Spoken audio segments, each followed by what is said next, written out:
سائنسیگت آج کی ہماری اس مختصر سی محفل میں چند باتیں جو میں آپ کے سامنے عرض کروں گا وہ دعا کے حوالے سے ہیں کہ دعا کیسے مانگی جائے، دعا کے لیے کن آداب کا خیال رکھا جائے، دعا کب قبول ہوتی ہے، دعا کے وہ کون سے دن اور راتیں ہیں، اوقات ہیں، لمحے ہیں، یا پھر کون سی ایسی ہستیاں ہیں جن کی دعا بغیر کسی دیر کے رب تعالیٰ قبول فرماتا ہے، اور پھر جن کی دعا قبول ہوتی ہے یا ہوئی ہے تو وہ کیسے اور کس انداز سے ہوئی ہے۔ مختصر وقت میں موضوع انتہائی طویل ہے، میں کوشش کروں گا تمام پیرائے میں کچھ نہ کچھ آپ کے سامنے ضرور رکھنے کی کوشش کروں۔ دلی دعا خالق کی کائنات میری زبان پہ کرے میں حق جاری فرمائے، اور بعد ازاں مجھے آپ سب کو صحیح معنوں میں عمل کا جذبہ عطا فرمائے۔ آمین ضرور کہا کریں، اس کا مطلب ہے یا اللہ اس دعا کو اپنی بارگاہ میں مقبول فرما، چونکہ ہماری موضوع ہمارا دعا ہے، اور میرے ذہن میں فوری ابھی حدیث مبارک آئی ہے۔ صحابہ فرماتے ہیں حضور علیہ السلام کے ساتھ تھے اور کہیں سے گزر رہے تھے، دیکھا ایک بندہ بڑے گڑ گڑا کر اور بڑی آہوزاری سے دعا کر رہا تھا، آنکھوں میں آنسو تھے، زبان میں تڑپ تھی، دل پر جو ہے وہ اس کے ڈر اور خوف کا غلبہ طاری تھا۔ امام الانبیاء صلی اللہ علیہ وآلہ وسلم نے فرمایا کہ میرے صحابہ، اگر اس نے اپنی دعا کی اینڈ جو ہے، جو دعا کی آخر ہے، اگر وہ اچھی کر لی تو رب اس کی دعا کو قبول فرمائے گا۔ امام الانبیاء صلی اللہ علیہ وآلہ وسلم کی بارگاہ میں عرض کی گئی، یا رسول اللہ دعا کی آخر کیا ہے، دعا کی آخر کیا ہے، کہ کس طریقے دعا کو ختم کیا جائے؟ تو فرمایا کہ دعا کے آخر میں آمین کہا جائے، مولا جو تجھ سے مانگا ہے اپنی جناب سے عطا فرما دے، اے استجب لکم، مولا اس میں قبولیت اور جو ہے وہ اس میں راضی نامہ فرما کے جو میں نے تجھ سے مانگا ہے یا اللہ مجھے عطا فرما دے۔ تو سانی قدر دعا بندے مومن کا ہتھیار ہے۔ اب دعا مخ العبادہ، دعا عبادت کا مغز ہے، دعا جو ہے وہ تقدیروں کو تبدیل کرنے کا بہت بڑا ذریعہ ہے۔ دعا تکالیف اور پریشانی میں رب کی طرف رجوع کر کے اپنے پریشان حال دل کو جو ہے وہ سکون دینے کا ذریعہ ہے، لیکن اس کے کچھ آداب ہیں، مانگنے کے کچھ طریقے ہیں، اور پھر جس کو مانگنے کا طریقہ نہیں آیا یقین جانے پہ وہ نہیں لے پائے گا، وہ حاصل نہیں کرے گا۔ قرآن عزیز میں ارشاد باری تعالیٰ اذا دعان فلیستجیبوا لی فلیؤمنوا بی، فرمایا کہ بندہ جب بھی تم مجھ سے دعا کرو گے میں تمہاری دعا کو قبول فرماؤں گا، جب بھی تم مجھ پر ایمان رکھتے ہوئے۔ ایک اور مقام پہ فرمایا کہ جب میرا بندہ وقال ربکم ادعونی، جب بھی میرا بندہ مجھ سے مانگتا ہے رب تبارک و تعالیٰ فرماتا ہے کہ میں اس کی دعا کو قبول فرماتا ہوں۔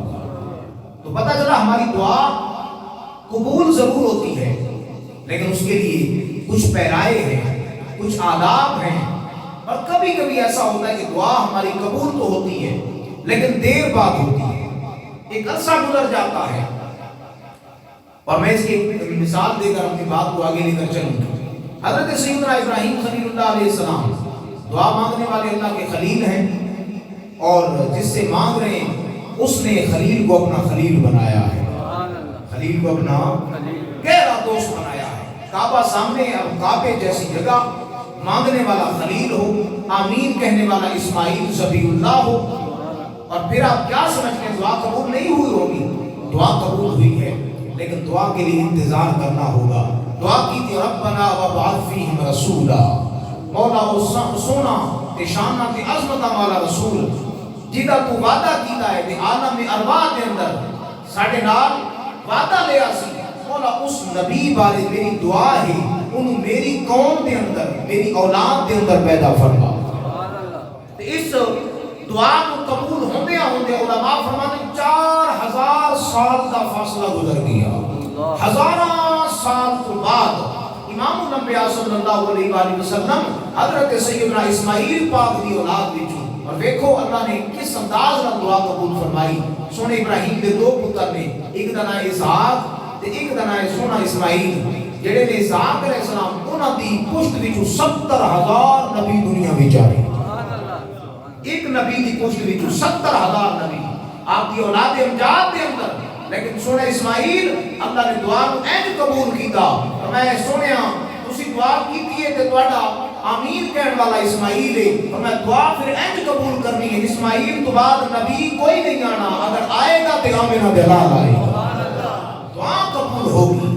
لیکن فرمایا کہ اس کے لیے تمہیں انتظار کرنا ہوگا، دیر کرنی ہوگی. تمہیں کچھ جو ہے وہ رب کے دیے فیصلوں پر، رب تبارک و تعالیٰ کی تدابیر پر، تقدیر پر سچے دل سے ایمان لانا ہوگا. رب دعاؤں کو ضرور قبول فرمائے گا. امام الانبیاء صلی اللہ علیہ وآلہ وسلم کا فرمانے علی شان ہے. فرمایا کہ بندہ رب کی بارگاہ میں دعا اٹھاتا ہے، یہ اکثر ہمارا ہونا ہے، میرا بھی آپ سب کا. ہم کہتے ہیں دعا مانگتے قبول نہیں ہوتی، رزق مانگتے قبول نہیں ہوتا. پہلا تو جو ہے وہ بہت بڑا جو فیکٹر ہے وہ یہ ہے کہ ناشکری ہمارے یہاں بہت زیادہ ہے. سب کچھ ہم اچھا کھا بھی رہے ہیں، اچھا پہن بھی رہے ہیں، سب کچھ ہمارا ہو رہا ہے، لیکن جب بھی پوچھیں کہ نہیں وہ حالات بڑے برے ہیں جی، بس بڑے جو مشکل سے گزارا ہو رہا ہے. بھئی ہو تو رہا ہے جی، ہو رہا ہے سارا کچھ، لیکن حالات بڑے جی، بہت مشکل ہو رہا ہے. ایک تو بے صبری اور ناشکری کا جو فیکٹر ہے وہ بہت زیادہ ہے، اسے کم ہونا چاہیے. فرمایا کہ لئن شکرتم لازیدنکم، بندہ جب شکر کرتا ہے رب فرماتا ہے میں اسے زیادہ عطا فرماتا ہوں. شکر کر کے تو دیکھ. دوسرا دعا کے لیے جو ہے وہ صبر بھی ہونا چاہیے کہ جو مانگی ہے رب اسے عطا فرمائے گا. کب عطا فرمائے گا یہ ہمارے ذمہ پر نہیں ہے. ہمیں حکم یہ ہے کہ تو ہاتھ اٹھا اور ہاتھ اٹھا کے مانگتا رہے، یا اللہ اپنی رحمت کا صدقہ عطا فرما، اپنے پیارے کا صدقہ عطا فرما. فرمایا کہ جبرائیل علیہ السلام کو حکم ہوتا ہے، بندہ دعا کرتا ہے. امام الانبیاء صلی اللہ علیہ وآلہ وسلم نے فرمایا کہ بندہ دعا کرتا ہے، یا اللہ میری فلاں دعا کو قبول فرما. اب ذرا تصور کرنا کہ رب اپنے بندے کو کس انداز سے آزماتا ہے، اور یہ پھر تقسیم ہے اس کی. ہم دیکھیں کہ ہم کس ڈگر پر ہیں، ہم کس صورت پر ہیں، رب کے ہاں ہمارے قرب کا مقام اور مرتبہ کتنا ہے. بندہ اٹھا، یا اللہ فلاں چیز عطا کر دے، یا اللہ فلاں چیز عطا کر دے، فلاں چیز عطا کر دے. ادھر سے حکم ہوا جبریل جی مولا، فرمایا جا فوراً اس کی دعا کو ایکسپٹ کر دے، قبول کر لے، اور ابھی دے دے، دوبارہ منہ نہ کھولے. جبرائیل اٹھتے ہیں، اس کی دعا قبول ہوگی، جو مانگ رہا تھا رزق جو بھی تھا لے کر چلا گیا. دوسرا بندہ آیا، وقت ساری تھا، جو ہے وہ حالت سجدہ تھی، جو ہے وہ ساری دنیا سو رہی، یہ اٹھ کے دعا مانگ رہا ہے. اور جناب جبریل جی میرے مولا، فرمایا جا اس کی دعا قبول کر دے لیکن دینا نہیں. دعا قبول کر دے، دینا نہیں. پھر مانگتا ہے، یا اللہ پھر مانگ رہا ہے، فرمایا پھر قبول کر دے. ہر دفعہ قبولیت ہوتی. جناب جبریل عرض کرتے مولا یہ کیا وجہ ہے، ایک مانگ رہا تھا اس کو دوسری بار زبان کھولنے کا موقع ہی نہ دیا، اور یہ صبح سے شام تک مانگ رہا ہے. تو ارشاد باری تعالیٰ ہوتے جبریل وہ جو پہلا تھا بندہ وہ بھی میرا تھا، لیکن اس کے جسم گناہوں سے بھرا تھا. میں نہیں چاہتا کہ وہ دوبارہ منہ کھولے، لیکن یہ جو دوسرا آیا ہے یہ میرا پیارا ہے. سبحان اللہ. اگر دی تو اٹھ کر چلا جائے گا، یہ دوبارہ منہ نہیں کھولے گا. میں چاہتا ہوں یہ مجھ سے مانگتا رہے، اس کے مانگنے میں بھی مزہ ہے. پتہ نہیں ہماری دعاؤں کے اندر بساؤ کا کون سے راز پنہا ہوتے ہیں. ہم یہ سمجھ رہے ہوتے ہیں دعائیں قبول نہیں ہوتی. امام الانبیاء صلی اللہ علیہ وآلہ وسلم نے فرمایا، جناب جبریل حیران ہو گئی، بولا اچھا یہ وجہ تھی؟ فرمایا ہاں، اگر دے دیا جاتا تو چلا جاتا. کس نے مانگنا تھا، اس لیے نہیں دیا کہ یہ بار بار مانگے گا. اس کے مانگنے کے اندر اتنی مزہ ہے، اتنی چاشنی ہے کہ جتنی دیر مانگتا جائے گا درجات بلند ہوتے جائیں گے، ہر دفعہ لکھا جائے گا. فرمایا کل قیامت کا دن ہوگا، اس کے نام اعمال کے اندر ساری دعائیں موجود ہوں گی، ساری دعائیں. اور اس کو پھر جو ہے وہ چائس دی جائے گی، اسے آفر کی جائے گی. اے بندے بتا، ایک طرف دعاؤں کا پہاڑ ہے، ایک طرف میری جنت ہے، کیا لینا چاہتا ہے؟ فرمایا کہ میرا بندہ اس وقت جو چاہے گا، دعاؤں کے بدلے میں جو مانگے گا، میں رب ہر چیز اسے عطا کروں گا. لیکن ضروری ہے کہ ہمیں کچھ مانگنے کا طریقہ آنا چاہیے. رب تبارک و تعالیٰ کے پیارے محبوب صلی اللہ تعالیٰ علیہ وآلہ وسلم کا یہ جو ہے وہ طریقہ مبارک تھا. آپ اپنے ہاتھوں کو جو ہے سینے کے برابر کم از کم اٹھاتے تھے. ہم اکثر دیکھتے ہیں جتنے بعض اوقات ہم تھوڑے پڑھ لکھ جاتے ہیں نا، تھوڑی سی ڈگری ہماری زیادہ ہو جاتی ہے، تو ہمارا اخلاقی جو دائرہ ہے وہ ذرا پست ہو جاتا ہے. اکثر آپ نے اب آپ کو دیکھا دعا مانگ رہے ہیں وہ ایسے گھٹنوں پر ایسے ہاتھ رکھ کے بیٹھے ہوتے ہیں. हालांकि इमाम अल-अंबिया सल्लल्लाहु अलैहि वसल्लम ने फरमाया कि जिस अंदाज से भी अपने हाथों को कम अज कम हुजूर अलैहिस्सलाम कभी कभी इतना हाथों को बुलंद करते कि आपके बगल मुबारक से सफेदी हमें नजर आ जाती। हुजूर अलैहिस्सलाम का जिस्म क्योंकि नूरानियत से भरा था, और मैं इतना कभी हाथों को बुलंद कर दे, वरना कम अज कम ये सीने के बराबर जो है। अच्छा, फिर दुआ के आदाब में से उलमा ने लिखा है कि दुआ के आदाब में से ये है कि हाथों को खुला रखा जाए। ऐसे जो है वो हाथों के अंदर हाथ देना, या जैसे अब जाहिर सी बात है जब बंदा ऐसे बैठा हो तो इसका मतलब बंदा थका हुआ है, उंगलियों के अंदर उंगलियां दाखिल कर देना, ठीक है। तो फरमाया कि हाथों को बिल्कुल कुशादा रखा, आप थोड़ी मांगे, आप थोड़े वक्त के लिए मांगे, लंबी दुआ ना मांगे, लेकिन हुक्म ये है कि हाथों को खुला हुआ सीने के बराबर होना चाहिए। और इससे अगली बात जो इंतहाई काबिल गौर है, दुआ मांगते हुए हमारी सारी तवज्जो जो है, जो हम मांग रहे हैं ना उसकी तरफ हो, और फिर रब तबारक व तआला की तरफ कनेक्शन हो कि या अल्लाह तू कादिर है, देने वाला है, मैं जो मांगूंगा तेरे इख्तियार में है, तो सब अता फरमाए। हज़रत मूसा अलैहिस्सलाम का दौर मुबारक है, एक बंदा बड़ा गिड़गिड़ा कर दुआ मांग रहा है, आंखों में आंसू हैं, रो रो के दुआ मांग रहा है। हज़रत मूसा अलैहिस्सलाम ने जब देखा उसका मंजर, तो रब की बारगाह में अर्ज़ की, बारे इलाह उसकी तो जरूर कबूल फरमाएगा, इसकी दुआ तो जरूर कबूल फरमाएगा। आंखों में आंसू है, क्या वो जुबान के अंदर कपकपाहट है, या अल्लाह इतनी आजिज़ी और इंकिसारी के साथ, तो मैं नहीं मूसा इसकी दुआ कबूल कोई नहीं होनी। जनाब मूसा अलैहिस्सलाम बड़े हैरान हुए, या अल्लाह वजह क्या है? तो मैं इसकी आंखों में आंसू है, जुबान में तड़प है, लेकिन दिल जो है इसका बकरियों के अंदर बटा हुआ है, ये अपने बकरियों को सोच रहा है कि उनका क्या बनेगा। हज़रत मूसा अलैहिस्सलाम जाकर उसे कहते हैं कि रोने से कुछ नहीं बनेगा, उठ, अगर दुआ करनी है तो अपना दिल उस रब की बारगाह में झुका, और ये तसव्वुर कर जो तू मांग रहा है वो सब तक के दायरे इख्तियार में है, रब जरूर अता फरमाएगा। दूसरा दिन हुआ, हज़रत मूसा अलैहिस्सलाम के रास्ते में खड़ा है, क्या हुआ? कहा कि ऐ अल्लाह के नबी, जो असर को मांगा था शाम को रब ने अता फरमा दिया। हम तो माइल बकरम है, कोई साइड ही नहीं, राह दिखलाए किसे, कोई राह रब मंजिल ही नहीं, कोई मंजिल चले तो सही, रब की बारगाह में आए तो सही, जबीने नियाज झुकाए तो सही, यही मंजिल है, यही रास्ता है। तो आदाब दुआ में से ये है कि रब तबारक व तआला गाफिल दिल की दुआ कबूल नहीं फरमाता।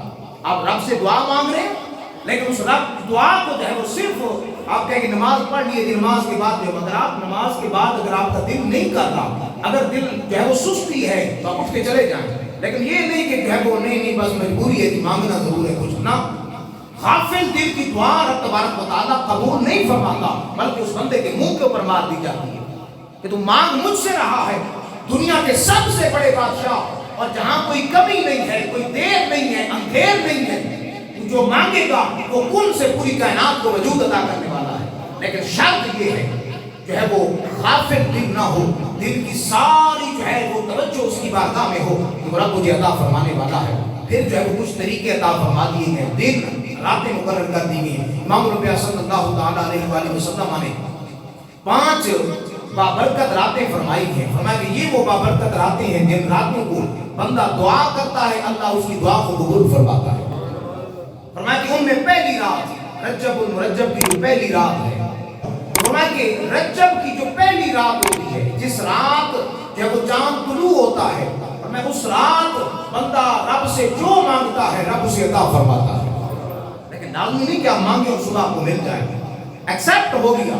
अब कब मिलेगा कि रब के ज़िम्मे करम पर, मैं पहले बयान कर चुका हूँ, मांगने वाला खलील है, रब का घर काबा है, और दुआ इमाम अल-अंबिया के बारे में 4000 साल के बाद अल्लाह ने उस दुआ को कबूल फरमाया।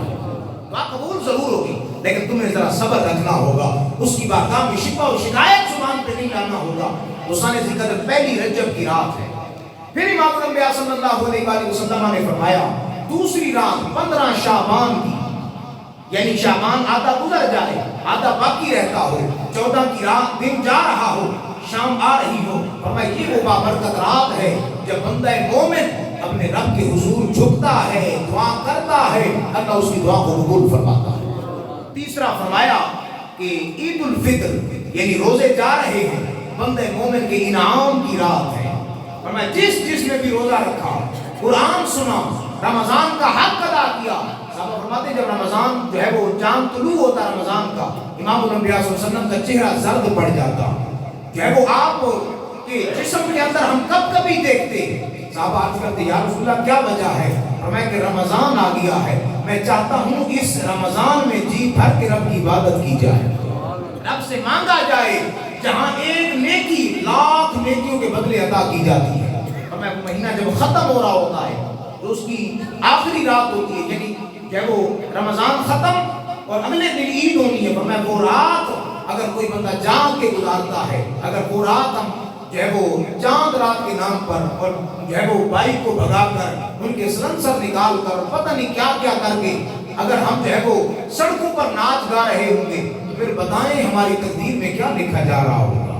ہمیں شکوہ تو ہے کہ دعائیں قبول نہیں ہوتی، جب دعائیں قبول ہونی تھی ہم اس وقت غفلت میں پڑے تھے۔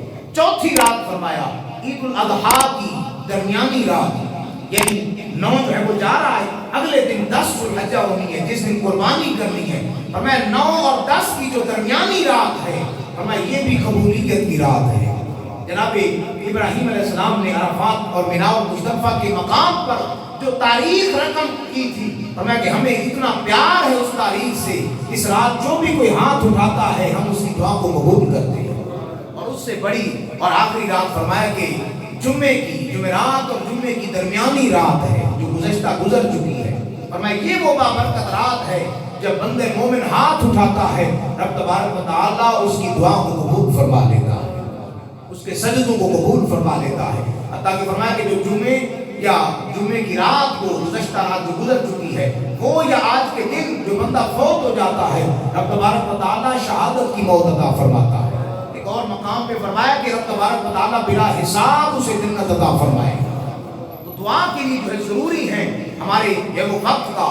امام الانبیاء صلی اللہ علیہ وآلہ وسلم کی بارگاہ میں عرض کی یا رسول اللہ، حضرت سعد بن ابی وقاص رضی اللہ تعالیٰ عنہ، یا رسول اللہ میں مستجاب الدعوات بننا چاہتا ہوں، کوئی ایسا ذریعہ ہے کہ میری دعائیں قبول ہو جائیں؟ تو دعاؤں کی قبولیت کے لیے آداب بھی بعد میں ہیں، راتیں بھی بعد میں ہیں، دن بھی بعد میں ہیں۔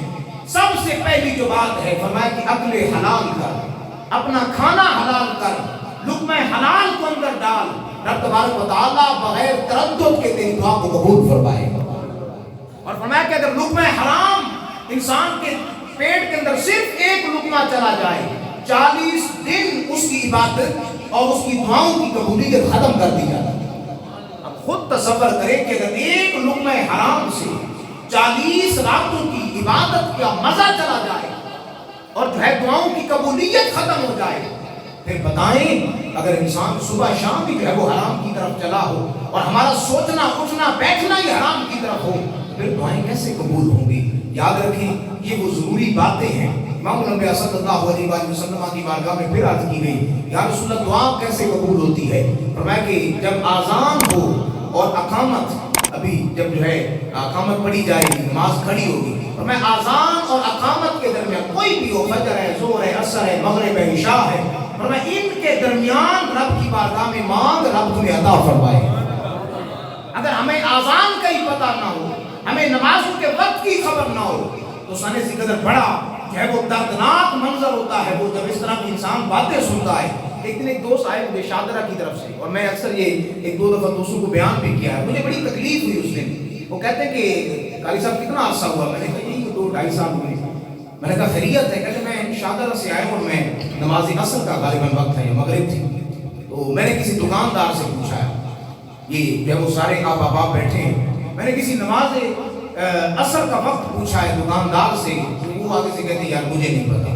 پھر آگے سے پوچھا، کہتے 3-4 بندوں سے کنفرم کرنے کے بعد یہ معلوم ہوا ہے کہ نماز کے وقت کا ہی نہیں پتا۔ تصور کریں کتنی مسجد دور ہے بازار سے، اس میں بھی ہو سکتا ہوں، آپ بھی، کوئی بھی ہو سکتا ہے، یہ کسی پر چوٹ نہیں ہے، لیکن یہ جو ہے وہ ہماری پریشانی کا اور ہمارے لیے لمحہ فکریہ ضرور ہے۔ اگر ہمیں نمازوں کے اوقات ہی معلوم نہ ہو، پھر بتائیں ہم نمازیں کب کہاں کیسے پڑھتے ہیں۔ فرمایا کہ آذان اور نماز کے وقت جو بندہ دعا کرتا ہے رب اس کی دعا کو قبول فرماتا ہے۔ اور فرمایا جمعے والے دن ایک ایسی گھڑی ہوتی ہے، اس پر بہت ساری رائے علماء نے لکھی۔ بعض علماء نے لکھا ہے کہ نماز جمعہ کے دن جب خطبہ پڑھا جائے، دونوں خطبے کے درمیان بندہ دعا کرے تو اللہ قبول فرماتا ہے۔ لیکن یہاں بات میں یہ بھی رہے کہ ہاتھ نہیں اٹھانے، خطبے کے درمیان ہاتھ नहीं उठाने, धीरे धीरे दुआ करनी है। दिल से जो बात निकलती है कभी कभी ऐसा होता है असर रखती है, पर नहीं ताकत परवाज मगर रखती है। कि लाजमी हाथ उठाए जाए, तुम्हारा दिल रब तबारक व तआला की बारगाह में झुका हो, और फिर तसव्वुर के अंदर अगर आप मांग रहे हैं बहुत कुछ मिल सकता है, लेकिन मांगने की तड़प। दादी कौनैन हज़रत सैयदा फातिमा ज़हरा रज़ियल्लाहु तआला अन्हा, आपका ये तरीका है मुबारक था। आप जुमे वाले दिन असर से लेकर मगरिब तक कोई काम नहीं करती थी, सारे काम पहले कर लिए। असर से लेकर मगरिब तक सिर्फ रब के हुजूर बैठकर हमदो सना करती थी, सिर्फ दुआ करती थी। और फिर वो दुआ जो वो कबूलियत के मकाम पर, बाज़ उलमा ने लिखा है कि नमाज जुमा से पहले का जो वक्त होता है, बाज़ ने लिखा नमाज जुमा के फौरन बाद, बाज़ ने लिखा जुमे वाले दिन फजर की नमाज के करीब करीब का जो वक्त होता है। पर ये पूरा दिन ही अगर किसी वक्त भी इस नियत से मांगेंगे, चूंकि टाइम बताया नहीं गया, सिर्फ कहा कि जुमे वाले दिन एक घड़ी होती है, हो सकता है हम कभी हाथ उठाएं और कोई कबूलियत वाली घड़ी हो। हम तो माहिर बकरम हैं, कोई साइड ही नहीं। हमें हुक्म ये है कि आप मांगते रहें। इमाम नबी सल्लल्लाहु अलैहि वसल्लम की बारगाह में सहाबा किराम फरमाते हैं, हम बैठे थे, हज़रत फ़ज़ाला बिन उबैद रज़ियल्लाहु ताला अन्हु हदीस की रावी फरमाते हैं कि आने वाले आए, उन्होंने नमाज पढ़ी, नमाज पढ़ने के बाद वद्दियात में बैठे तशहुद में, अत्तहियातु लिल्लाहि वस्सलावातु वत्तय्यिबात, अस्सलामु अलैकुम, जल्दी से पढ़ी और पढ़ने के बाद फौरन जो है दुआ करने लगी। तो अब वो मांगने वाला अत्तहियात में बैठा, तशहुद पढ़ा और साथ ही दुआ करने लगा। मेरे महबूब सल्लल्लाहु अलैहि वसल्लम ने फरमाया कि ऐ मांगने वाले, तूने जल्दी की है। या रसूलल्लाह वो क्या? फरमाया कि अगर तू जो है वो हम्दो सना के बाद, अत्तहियात के बाद अगर मेरी बारगाह में दुरूद पढ़ता ना, तो अल्लाह तेरी दुआ को जल्दी कबूल फरमा देगा, तेरी दुआ जल्दी। और फिर इससे अगली बात बताऊं, उलमा ने लिखा है कि सातों आसमानों के बाद सिदरतुल मुंतहा है, और सिदरतुल मुंतहा के पास ही रब की जन्नत है। जन्नत से आगे, सिदरतुल मुंतहा के आगे एक मकाम है, जन्नत के करीब ही कहीं, जिसे मकाम इजाबा कहा जाता है। मकाम इजाबा, आपने दिल भी रख लिया, तसव्वुर में भी बैठ गए, जुम्मे की रात भी थी, सारे काम हो गए, लेकिन फरमाया कि अगला अदब भी जरूरी है कि दुआ के शुरू और आखिर में, या शुरू में या आखिर में सोने मोहम्मद पे दुरूद पढ़ा जाए। क्यों? फरमाया कि जब दुआ उठती है सातों आसमानों से ऊपर, सिदरतुल मुंतहा से ऊपर जब जाती है, फरमाया उस दुआ का बाकायदा चेकिंग होती है, जिसे मकाम इजाबा कहा जाता है, कबूल होने की जगह। फरमाया वहां दुआ चेक होती है, अगर दुआ उसके अंदर दुरूद हो तो वो रब के हुजूर बढ़ जाती है, अगर दुरूद ना हो उस दुआ को जमीन और आसमान के दरमियान लटका दिया जाता है। अगर दुरूद नहीं है, इमाम नबी सल्लल्लाहु अलैहि वसल्लम ने फिर फरमाया, जो शुरू में और आखिर में दोनों जगह दुरूद पढ़े, तो मैं रब तबारक व तआला उस दुआ को जल्दी कबूल फरमा देता है। और फिर दुआ, अगर दुआ करने वाले इमाम नबी सल्लल्लाहु अलैहि वसल्लम वो किस अंदाज से कबूल हुई होगी। और फिर कुछ घड़ियां ऐसी, दुआ के अंदर अल्फाज का चुनाव ऐसा होना चाहिए। बाज़ औक़ात मांगते हैं तो अल्फाज ऐसे हैं, या अल्लाह अपनी रहमत के सदके, अपनी नेकी के सदके। वो एक दुआ मांगने वाला दुआ मांग रहा था, या अल्लाह मुझे अपने सरकार का वास्ता दे दी। तो याद रखें, इमाम नबी हमारी सरकार तो है, लेकिन रब की सरकार नहीं है। रब की सरकार, अच्छा अगर आपने मांगना तो या अल्लाह मुझे मेरे आका का सदका अता फरमा दे, तो ये दुआ तो ठीक है बिल्कुल कि या अल्लाह मुझे मेरे आका का सदका अता कर दे। लेकिन अगर बोलते हुए अल्फाज ये निकल गए, या अल्लाह मैं तुझे तेरे आका का सदका, नहीं, रब का कोई आका नहीं है। रब जो है वो अरहमुर राहिमीन है, रब ही बुलंद वाला है, वही हय है, कय्यूम है, अज़ली है, अब्दी है, सरवती है, उससे बढ़कर कोई नहीं है। ये हमारे आका हो सकते हैं, इसलिए चुनाव अल्फाज का दुरुस्त होना चाहिए, बेहतर होना चाहिए। फिर आदाब दुआ, सीने तक हाथ कुशादा, दिल जो है हाजिर। और फिर बंदा जब दुआ करेगा तो मैं कि रब तबारक व तआला फरमाता है, तू दुरूद पढ़, मैं तेरी दुआ को कबूल फरमाऊंगा। फिर कुछ ऐसी हस्तियां भी, आला हज़रत इमाम आले सुन्नत ने 52 ऐसी हस्तियां लिखी हैं, और मैं बंदे जब दुआ करते हैं रब उनकी दुआ को कबूल फरमाता है। उन हस्तियों में, चूंकि टाइम के दामन के अंदर कमी है और एक दो बार मैंने जरूरी करनी है, उन हस्तियों के अंदर, उन दिनों के अंदर, औकात मैंने कुछ आपके सामने कुछ दिन और रातें भी बयान कर दी। उन हस्तियों के अंदर सबसे जो पहला नंबर है वो इंसान के वालिदैन का है। और ये न समझे कि सिर्फ मेरे माँ बाप, मेरी माँ की दुआ है, ये भी हम जो है वो कभी कभी बहुत आगे निकल जाते हैं। हमारे नाथान भी इमाम नबी सल्लल्लाहु अलैहि वसल्लम ने हदीस मुबारक के अंदर 3 बार माँ को रखा है, लेकिन इसका मतलब ये नहीं है कि बाप का मकाम ही कोई नहीं। बाप जिंदा है, गाड़ी में बैठा है और आपने गाड़ी के सामने ये पीछे लिखा हो मेरी माँ की दुआ है, ये क्या हुआ भाई? बाप तो तुम्हारे लिए बददुआ देता है। बाप सुबह उठ के कहता है कि नहीं नहीं या अल्लाह मेरे बेटे को ये गाड़ी नहीं देना, माँ सिर्फ कहती है। अपने बाप को गाड़ी में बिठा कर उसके सामने जो लिखा की दुआ, याद रखें जब भी लिखना है तो या अल्लाह ये मेरे माँ बाप की दुआ है, अगर लिखना है तो ये मेरे वालिदैन की दुआ है। ये जरूर है, ये ऐसे है वो पहुंचे हुए मुर्शिद हैं। एक सूफी से किसी ने पूछा, फरमाया माँ की दुआ का कितना असर है, बाप की दुआ का कितना असर है? फरमाया अगर 40 वली, अब सब्र करना जरा, 40 वली, फरमाया मस्जिद में नहीं, कहा घर में, फरमाया नहीं, 40 वली रब की बारगाह में समंदर में खड़े हो, रात सर्दियों की हो और किसी बंदे के लिए बद्दुआ करें, फरमाया वो 40 वली पानी में सर्दियों की रात में और उसी वक्त उसकी माँ दुआ कर रही हो, अल्लाह 40 वलियों की बद्दुआ दूर करके माँ की दुआ कबूल कर। हमने वालिदैन को समझा ही कुछ नहीं है। हम कहते कारी साहब जी पीर साहब के पास दिया, पीर साहब ने तावीज़ दिया, हुआ ही कुछ नहीं। आप मुझे राजी करने आए हैं, पीर को राजी करने चले हैं, सबसे बड़े मुर्शिद तेरे वालिदैन बैठे हैं, आ इनको राजी कर, ये जहान भी आबाद है। हज़रत इमाम यजीद बस्तामी फरमाते हैं, मैं 40 साल मैं तसव्वुफ के जो है वो अपने आप को तसव्वुफ में ढालने के लिए निकला, बड़े बड़े वलियों से मिला, सूफियों से मिला, मैं 40 साल में मुझे विलायत न मिली, समझ नहीं आई। कहते 40 साल बाद मुझे ख्याल आया, भाई यजीद चल घर चलते हैं, जरा माँ की खबर ली जाए। कहते वक्त तहज्जुद था, मैं घर के दरवाजे पर पहुंचा तो मेरी माँ के अल्फाज थे, या अल्लाह भाई यजीद तुझे तलाश करने निकला है, मेहरबानी कर भाई यजीद का इम्तिहान खत्म कर, उसे मकाम विलायत। कहते 40 साल जो मैं मांग रहा था मेरी माँ की जुबान पे वही था। कहते 40 साल में जो नहीं मिला, रब पे काबा की कसम, रब ने मेरे घर के दरवाजे पर माँ की दुआ के सबके सबक। हम तो माए बकरम है, कोई साए नहीं, जिनकी जिंदा है उनको कदर नहीं है, इनकी तो कब्र की मट्टी को ही सलाम है। इमाम रबिया ने फरमाया मन ज़ारा कब्र आबवई है, अल्लाह ने जिसको वालिदैन दिए और फिर दुनिया से चले गए, मन ज़ारा कब्र आबवई है, जिसने अपने वालिदैन की कब्र की ज़ियारत की, फलहु हज्जम मबरूरा, हमें वालिदैन की कब्र की मट्टी की ज़ियारत कर, रब इनकी मट्टी से तुम्हें हज्ज मबरूर। हम तो अपने वालिदैन को मोहब्बत से देखने के जो है वो गवारा ही नहीं करते देखने, और फिर कहते हैं दुआ कबूल नहीं होती। और रब तबारक व तआला की वो कुरान का और महबूब के फरमान का दामन थामिए जाए। वालिदैन की बातें हमें बुरी बज़ाहिर लगती हैं, और याद रखना इमाम नबी सल्लल्लाहु अलैहि वसल्लम ने फरमाया वालिदैन अगर अपने बच्चे के लिए दुआ करें या बद्दुआ करें, दुआ करें या बद्दुआ करें, बगैर किसी तवक्कुफ के वो दुआ या बद्दुआ फौरन कबूल हो जाती है।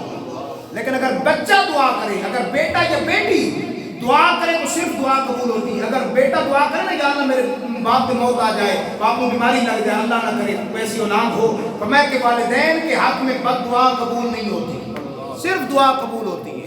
अब हमारी मर्जी कि हम जो करते फिरें।